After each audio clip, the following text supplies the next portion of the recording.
Subscribe करें और दबाएं बेल आइकन ताकि कोई खबर रह न जाए।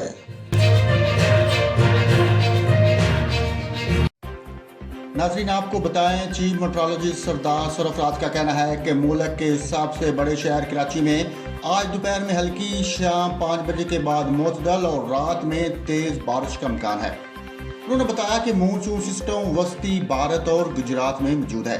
चीफ मेट्रोलॉजिस्ट सरदार सरफराज ने कहा कि मानसून के कम दबाव की शिद्दत ताहाल बरकरार है, जिसके बायस दिन में मौसम मरतूब रहेगा जबकि रात में तेज़ बारिश हो सकती है।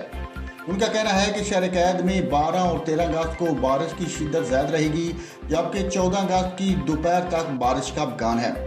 सरदार सरफराज ने बताया कि इन 4 से 5 दिन के दौरान शहर कैद में 100 से 150 मिलीमीटर तक बारिश हो सकती है। उन्होंने मजीद बताया कि कराची के करीब बहरा अरब के जुनूब से खलीज बंगाल तक ट्रफ लाइन मौजूद है, जिसकी वजह से एक और मानसून सिस्टम 17 या 18 अगस्त से सिंध पर असरअंदाज हो सकता है। चीफ मेट्रोलॉजिस्ट सरदार सरफराज का ये भी कहना है कि मानसून का अगला सिस्टम 3 से 4 दिन बारिश का बायस बनेगा। उधर मौसमियाती तज्जियाकार जवाद मेमन का कहना है कि मानसून का कम दबाव शिद्दत इख्तियार करके वाज़े दबाव में तब्दील हो गया है। सिस्टम हरकत करते हुए सिंध की जानब बढ़ रहा है।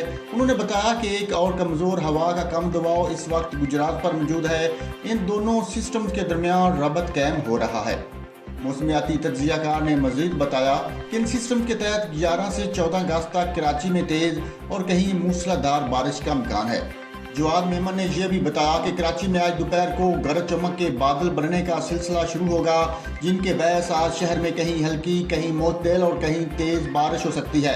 दूसरी जानब PDMA का कहना है कि बलोचिस्तान में मानसून के चौथे स्पेल के तहत आज से बारिश का नया सिलसिला शुरू होने का इम्कान है। PDMA ने बताया कि इस नए सिलसिले के तहत आवारान, लसबेला, खारान और खसदार में 16 और 17 अगस्त को मूसलाधार बारिश का